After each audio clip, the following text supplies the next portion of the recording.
எம்ஜிஆர் முதலமைச்சர் அரியணையில் ஏறும் வரை திரையுலகிலும் அவர்தான் முதலமைச்சர். சூப்பர் ஸ்டார், மிகப்பெரிய வசூலுக்கு சொந்தக்காரர், மாபெரும் வெற்றியின் நாயகன். அரசியலுக்குள் செல்லும் வரை திரையுலகத்தின் முடிசூடா மன்னன்.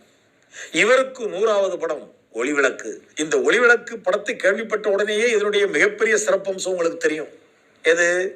எம்ஜிஆர் தீயோடு போராடி பலரை காப்பாற்றி இவர் உயிருக்காக போராடி கொண்டிருப்பதாக காட்சி.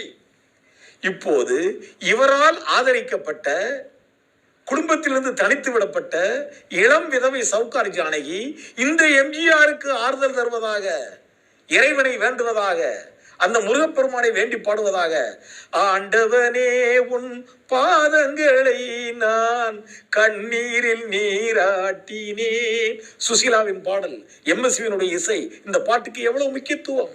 அமெரிக்காவில் எம்ஜிஆர் புரூக்ளின் மருத்துவமனையில் உயிருக்காக போராடி கொண்டிருந்த அந்த காட்சியும், ஒளிவிளக்கில் எம்ஜிஆர் உயிருக்காக போராடி கொண்டு நடித்துக் கொண்டிருக்கிற இந்த காட்சியும் கிட்டத்தட்ட ஒன்றுதானே.